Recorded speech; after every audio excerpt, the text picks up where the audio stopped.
Session of the BFSI Excellence Awards 2021. Welcoming the people and the participants joining us virtually. And to all the people who've been here since morning, we really appreciate your presence. Well, before we proceed ahead, quick announcement to request all of you to put your mobile phones on silent as a courtesy to the fellow delegates and speakers and the panelists that will follow. Also, kindly wear your masks at all time and avoid handshakes and greet one another with a namaste. Please maintain social distance and sanitize yourself. Well, in the year 2020, when the entire world went into lockdown, the only way to keep the business going was through technology, internet and digitization. To shed light on the same and discuss about the new imperative delivering digital value in BFSI, I'd like to call on stage the moderator for the session, Mr. Saket Newaskar, Director, Digital and Emerging Services, Expleo Solutions Limited. Can we please give him a round of applause? To join the panel, next person I'd like to invite Mr. Siddhartha Vishwanathan, CRO, KreditBee. Come on everybody, let's give him a round of applause. Next, I'd like to invite Mr. Amit Gainda, CEO, Avanse Financial Services. There he joins us. Come on everybody. I'd also like to invite Mr. Gaurav Nigam, SVP and Business Head Enterprise Business, NIIT Limited. The claps are getting lower and lower. Come on, louder. And we have one more participant joining us virtually. Can we please make some noise for Mr. Subrata Das, CIO, Ugro Capital. Well, gentlemen, handing over the mic to you to lead the session. All the best, Mr. Saket. Thank you. Please, gentlemen, please have a seat.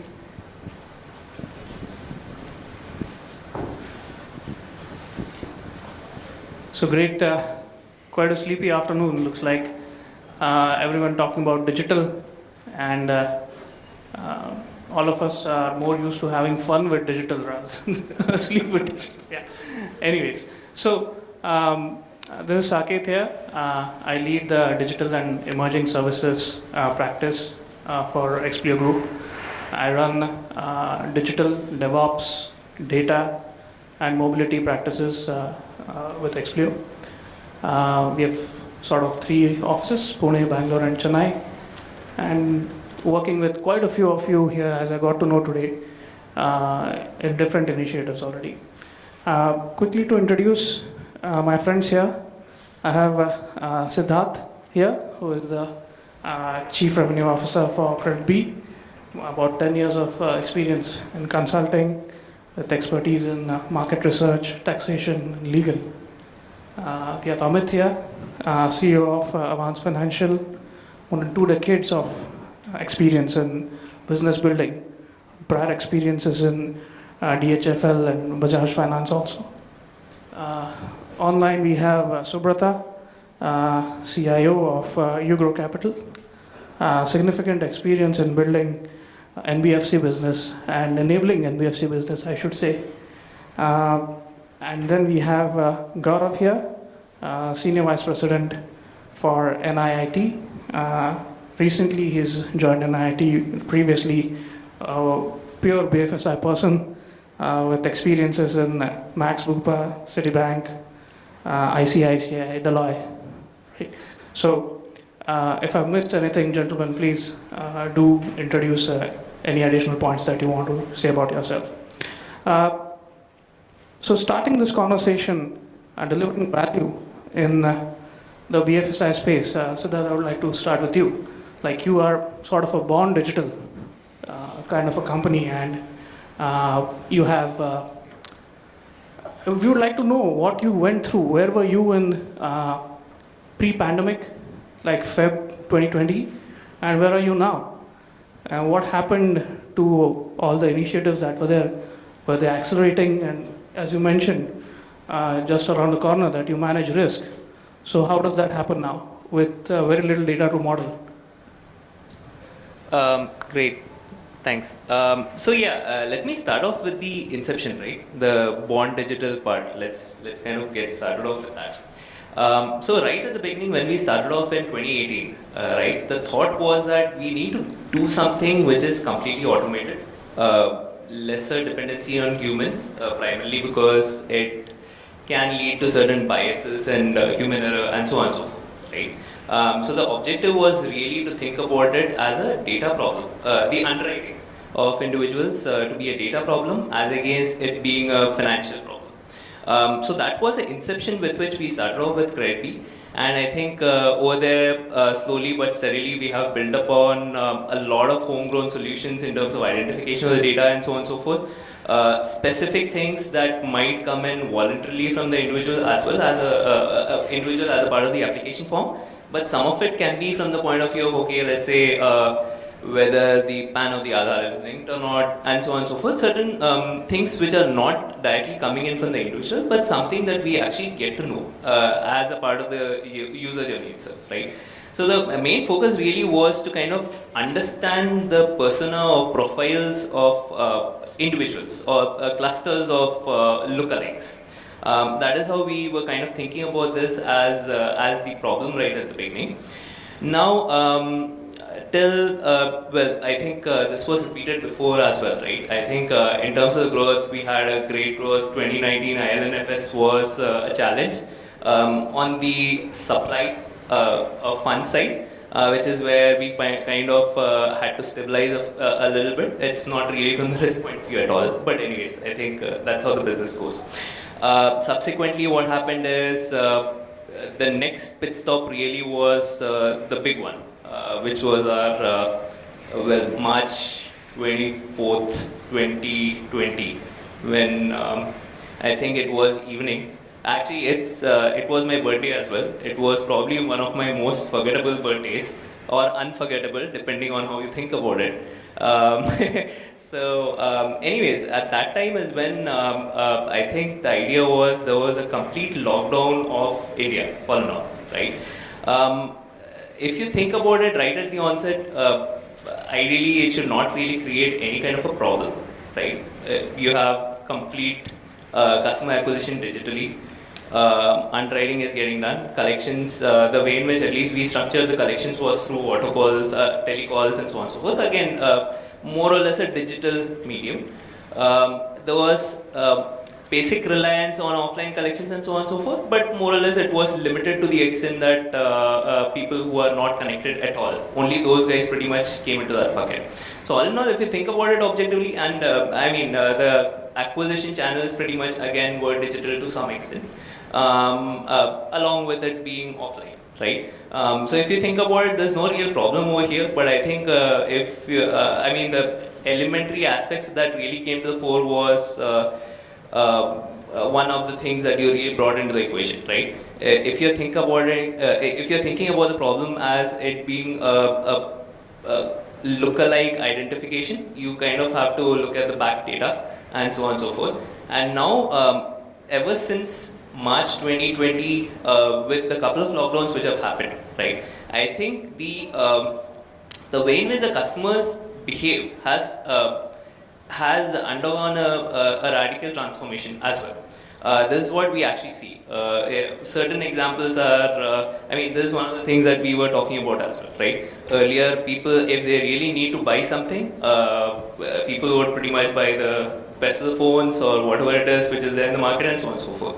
But now I think everyone is taking a real hard look in terms of whether you really need it at all or not.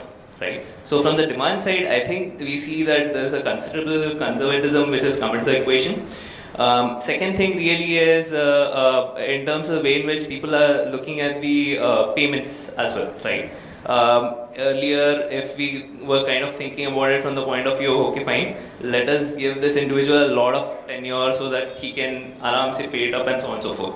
But one of the challenges that I think even the ecosystem is kind of looking at is the predictability has reduced considerably across the board, especially in the non-salaried category. So over there, I think people are kind of looking at it in terms of, okay, fine, let's take lesser tenured loans, because the thing is, they are also limited by the fact that they have clearly only a limited visibility of the next couple of minutes or whatever it is, right? So all in all, the data is changing. One of the great things that we have, at least internally, is we are a lot more agile in terms of collection of data. And because of the volumes and the way in which we have structured the loan product in terms of it being daily due, right, we get a lot of feedback every day in terms of how the behavior is kind of changing. So that is one great thing that has helped us, wherein we have been able to radically not radically, but incrementally transform in terms of some of the predictive models that we have been able to get into the system, and we have been able to move faster on it. So all in all, it's been a great, it's been an interesting learning experience, and I think all in all, it is. Also something wherein we are kind of looking at it from the point of view of, let's say, the growth drivers as well, right? In the sense that who are the people that you really need to lend, because the persona of the good customers has changed, it has been changing as well. And considering the uncertainty, that is one additional variable that kind of gets added to the equation. So yeah, all in all, I think it has been a very interesting transformation. It has made us realize that we have to be a lot more agile than what we were. Which we thought was very agile. So, anyways, that is how things work. We just have to kind of learn to live with a new normal and with the newer expectations with respect to the way in which customers will kind of respond to any and every loan product and the delinquencies associated with it. Great, thank you. Thank you, sir. That was really insightful. Amit, I would like to go to you next. So, from your point of view, pre-pandemic, post-pandemic, has the value creation changed, or the value that you are giving to your customers improved because of the digital adoption your organization might have gone through? So, good evening, everybody. Thank you for having me here with you today, and I think it's a fantastic question. If you would have asked me the earlier question, I would have said everything in life has changed. You remember there used to be this ad, right? Nayi ghar, nayi gaadi, so on and so forth. Asian Paints, right? Everything has changed. So, yes. Yes. Well, our shareholding changed. Yeah. So our parentage changed from what it used to be to sovereign, quasi-sovereign. So I represent Avanse Financial Services here today.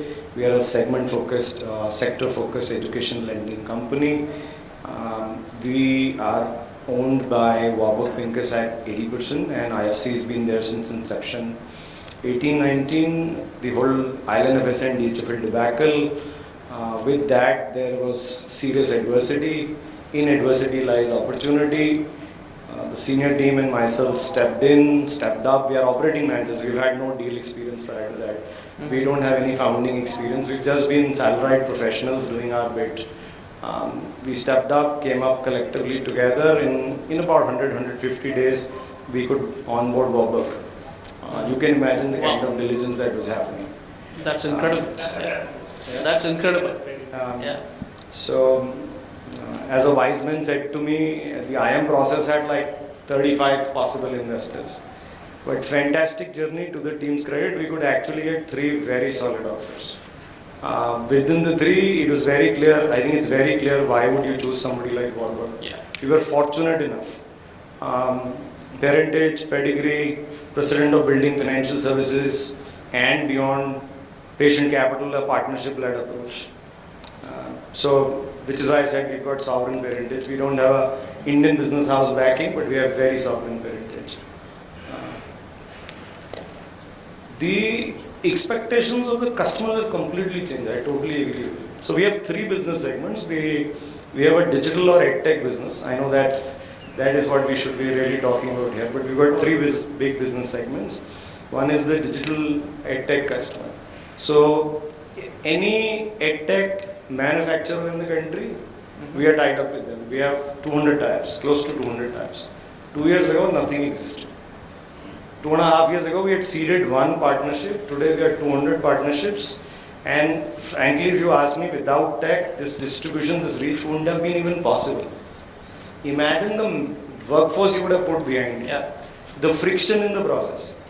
If I have to simplify it, from being the Kali Pili taxi, we become the Ola Uber of education lending. Our partners call us and say this, you're the Ola Uber of education. I said there will be a time, I'll probably say it 2 years later. I think time has come. Okay. Right, for me to say what our partners have been telling us. If you're on the credit bureau in the country, thin file in credit, as we as lenders all understand and appreciate, or thick file, we could turn around the loan 6 a.m. or 6 p.m. Your choice as a customer, right? 5 minutes or 10 minutes at best. Money in your bank account. And in 2.5 years, in these 2 years, the credit cost in this business is near zero. So we have almost nil losses as far as this balance sheet is concerned. Now, without emerging technology, without innovation in lending, without the adaptability that is come under new normal that my fellow panelist was talking about, this wouldn't have happened, right? This just wouldn't have happened. Absolutely. The other part of our business, so we have Gen Alpha, we have Gen Z, we have all the way to baby boomers, different segments, different customers. So we are a 100% physical company, 100% file and paper. Those of my friends in the audience are in credit will relate. जब तक page turn ना करें हाथ से, the credit manager won't sign the file. If we would have not adapted, we wouldn't have survived. Yeah. We did, by the way, in a muted year on asset. Naturally, asset was muted. Wave 2 was far more impactful on the medical and human side, but Wave 1, we were all psychologically more scared, right? What is this? Yeah. What is this beast called Corona? Right? From not accepting and saying it wouldn't happen to India, it wouldn't happen to Indians, the weather and so on and so forth, I think we've come a long way. From there to what we've adapted to now is been a complete transformation journey, completely led by tech, if you ask me. Trust and transparency for the customer, it's allowed us to create that. It's not easy. Lenders believe they are more powerful than the customer. They forget that customer pays the salary. Right. Not the CFO, not the CPO, not the MD, not the CEO. Right? Eventually, we have to remember customer is the king, our salary is paid by the customer. It has led to us thinking different and ensuring trust and transparency for the customer, first and foremost. Second is empowerment. It's actually the customer who's in control. So in our student lending business, which is the second largest part of our balance sheet, the largest part of our balance sheet, you as a customer have now a choice which product to take versus we telling you which is more suitable for you. We move to consultative approach in selling. I think these are the three big changes I would say. Third business we have is an institutional lending business where we work with the education institutes in enabling them on growth capital and capex. We all appreciate that there will be large futuristic demand there as well because schools have to now invest like never before, right? Absolutely. It is not only about moving the chalk and the blackboard. Right. It is about content. It is about delivery of content. So I think everything is changed from shareholding to as in ownership to our approach. It is nothing short of a transformational journey. Despite a muted year, we still did 70% profits last year. Growth in PAT.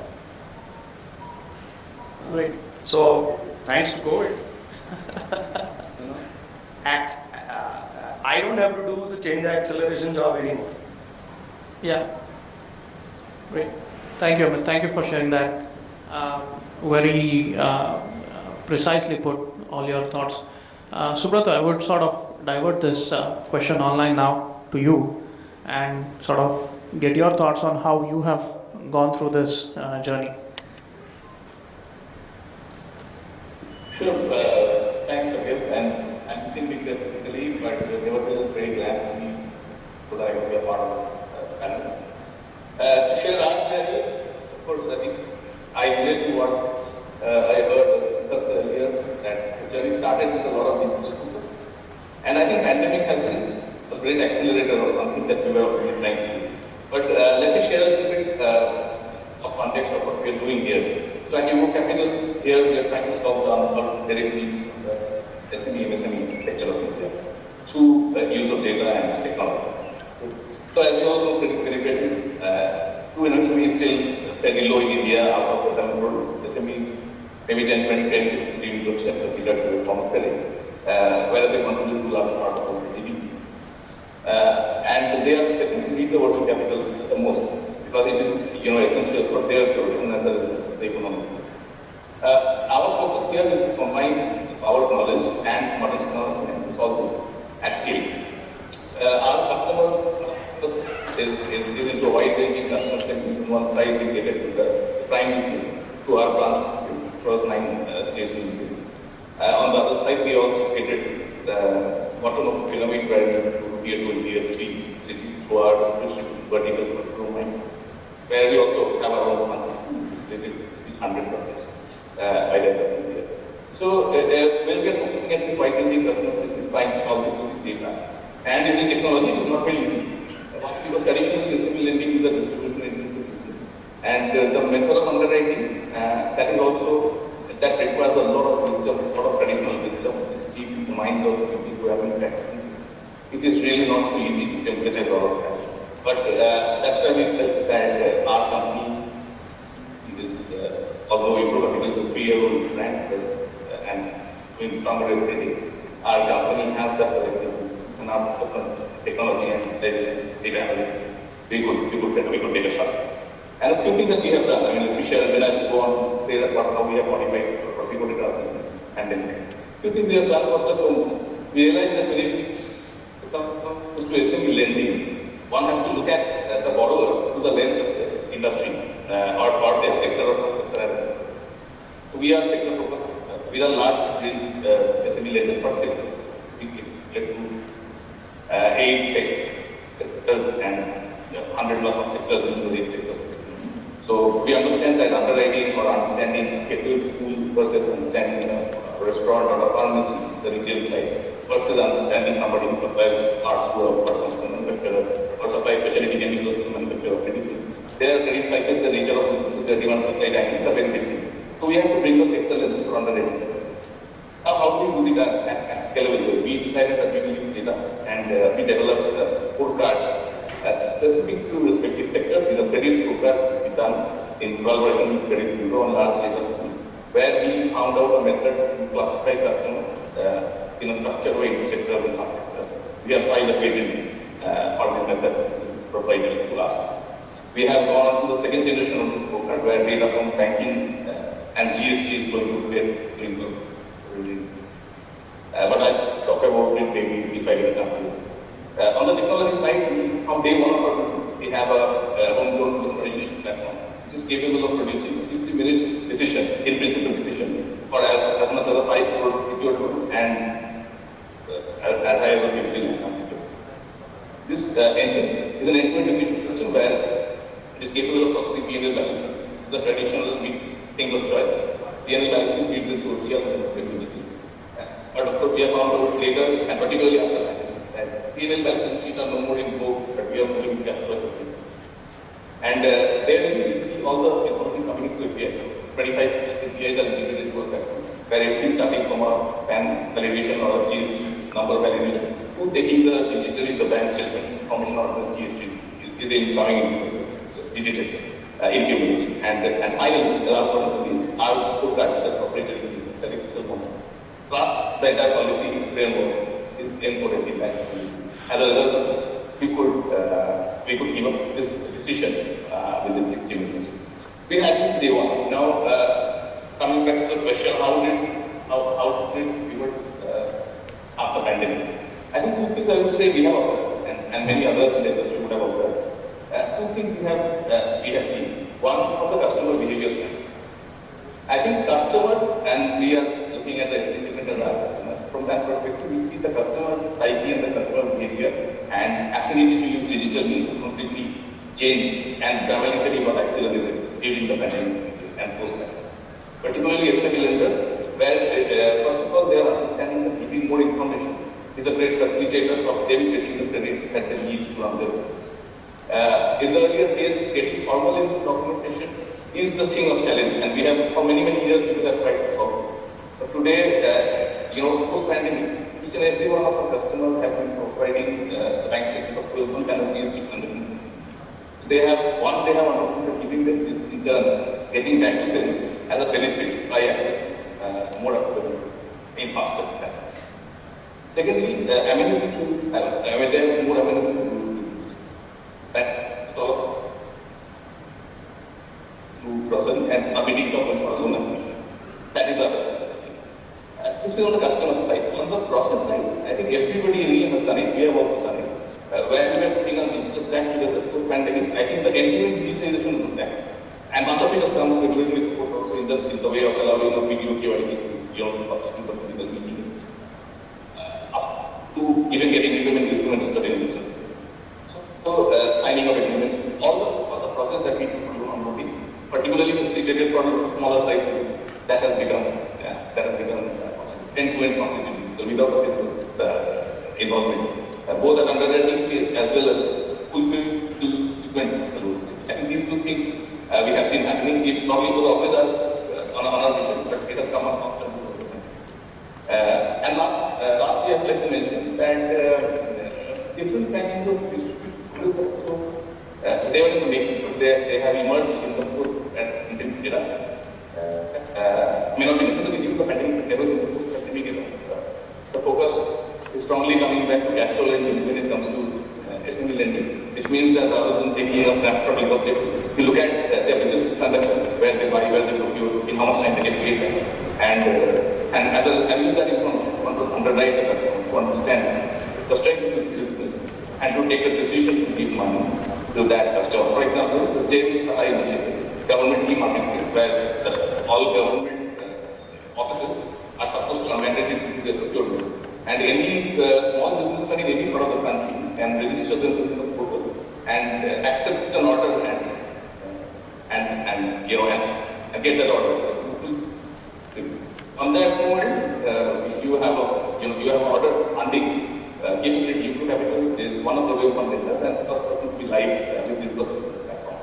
This is where we are actually Indian Railways, for example, Indian Railways needs one purchase stationery and a 10 lakh rupees order is being given for small businesses in Maharashtra, and that purchase order is getting funded within a few minutes on an online without anybody meeting the customer.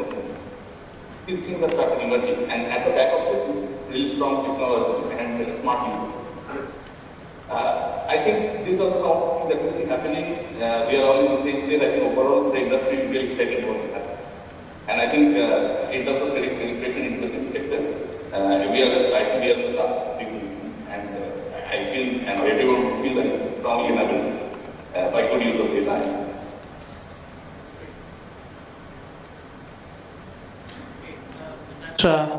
A great share. I think the lenders here agree that the consumers' expectations of what is value has changed, and they've geared up in the last 18 months or so to deliver that value. And that's something that we can take away.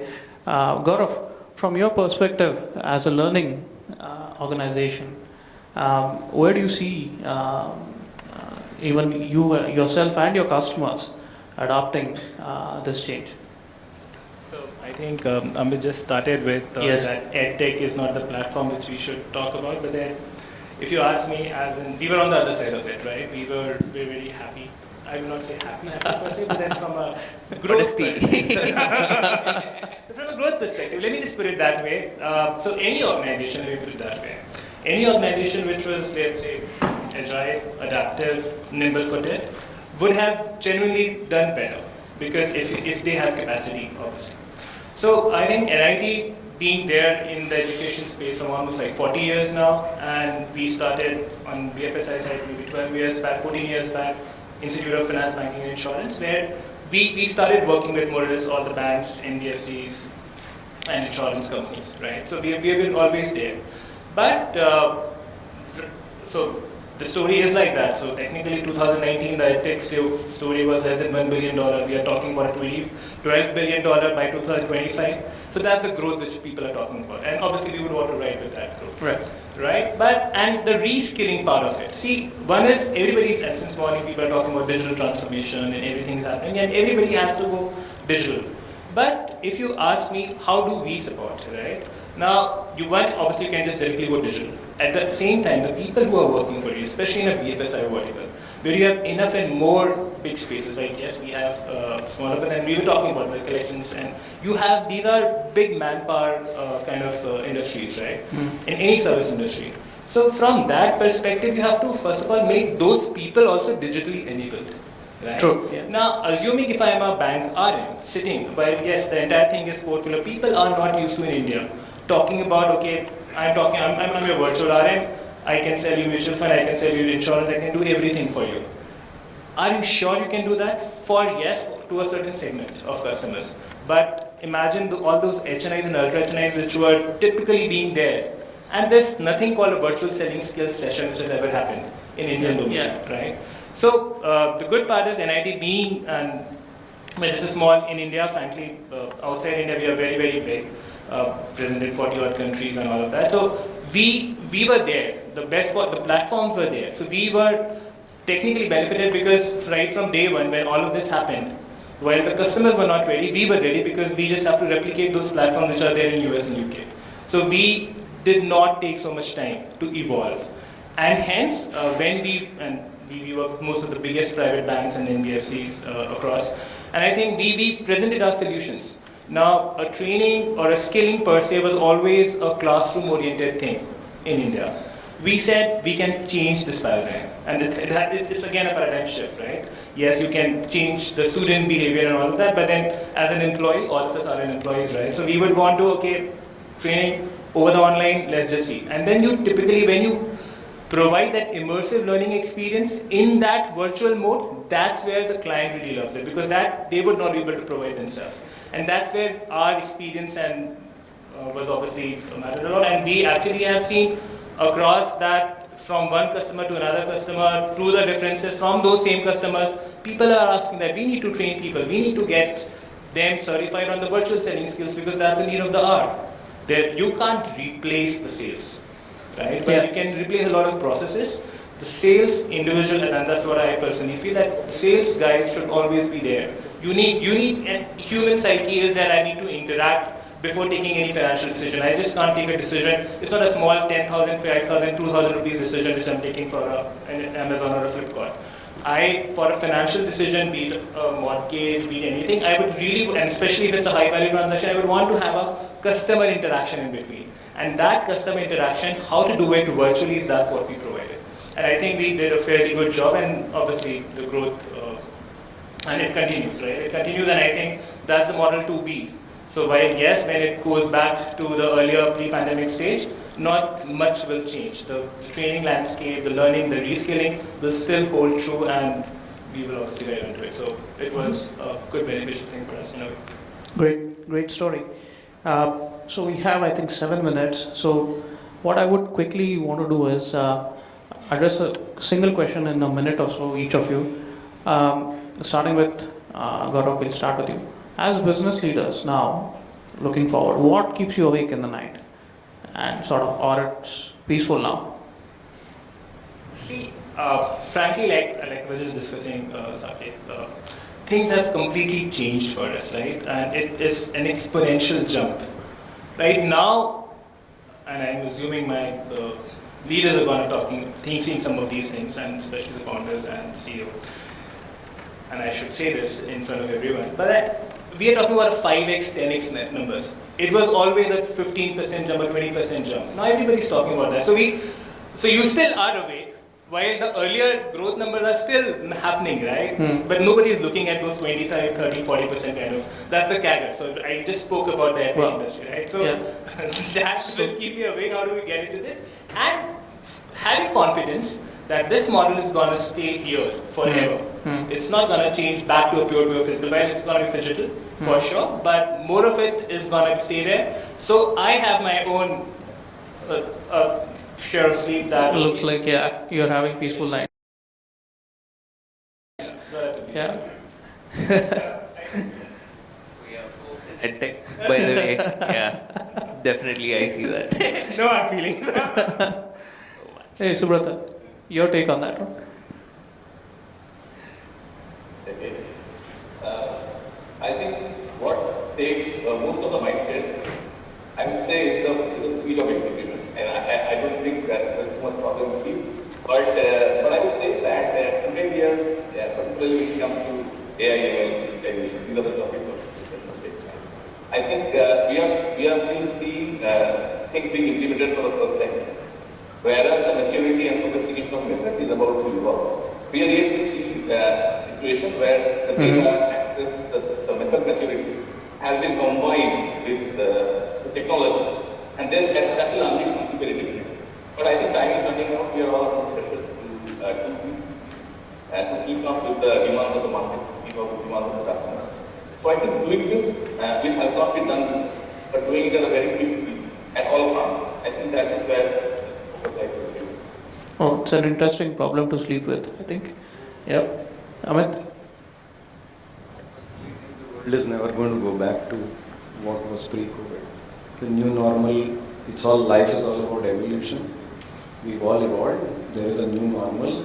There will be yet another. Nobody knows. And I'm not talking about wave 3. I think whatever we do with the following mindset, growth mindset. But clearly saying, what are our strategic imperatives in terms of value creation for shareholders? Actually, not shareholders, stakeholders. Okay. Stakeholders include shareholders, include Customers, customers, yeah. includes partners, employees, everyone. Right? So if you have to create value for stakeholders, what do you want to do? Market share with sustained profitability. Second is controllership. We are a lending business, right? We borrow and we lend ahead. We got to collect it back, right? Yeah. In an efficacy and efficiency-led manner. I was listening to the conversation earlier. Right? And tech is today enabling us to collect in a very, very efficacy and efficiency-led manner. Doing the right things and doing them well. So we are in predictive modeling to say who's probable to bounce as in before and who's probable to pay which hour of the day.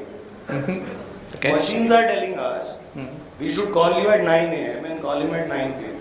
Of course, I'm being illustrated, we follow the FTC guidelines on that. But it will say you are more probable to pay in the second half of the day.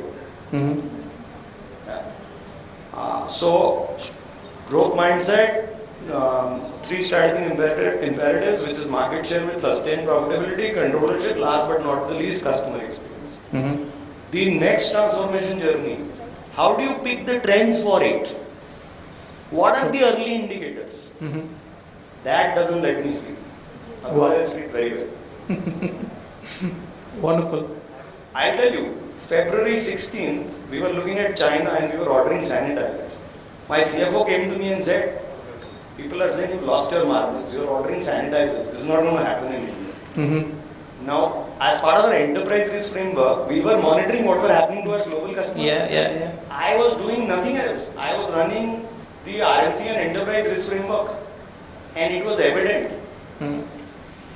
How do you pick these trends?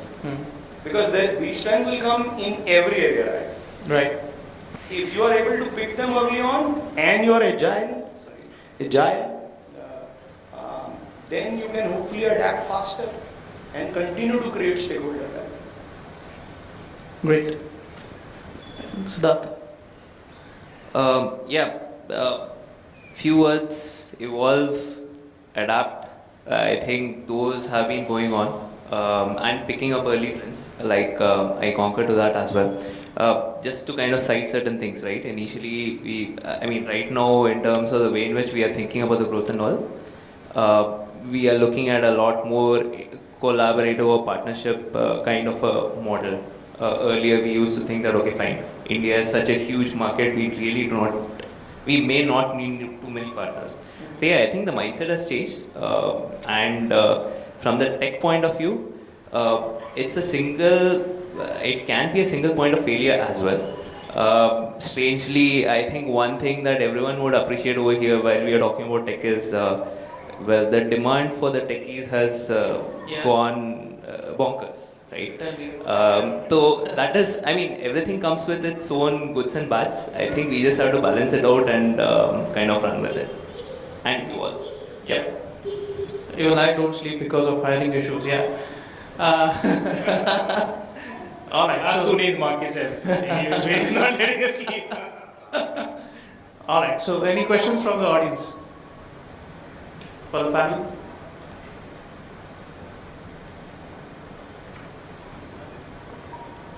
Okay, looks like no questions.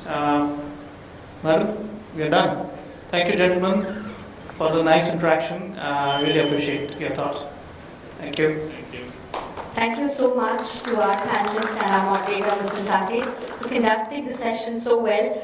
I must thank you all for giving us an overview and insight of pre-pandemic and post-pandemic.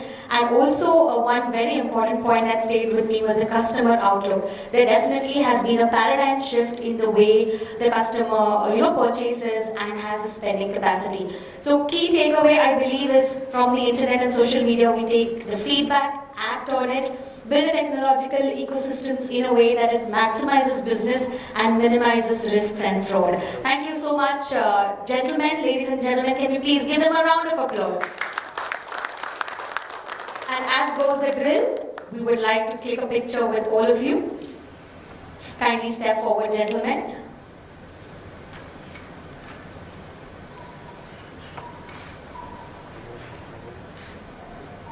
Once again, a big thank you to all of you and to Mr. Subrata Das joining us virtually. Thank you so much. Thank you.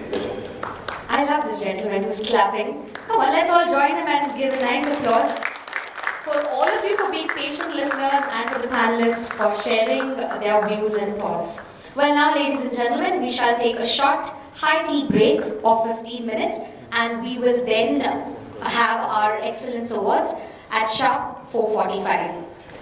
So a humble request to all the participants to join us back at 4:45. Thank you so much.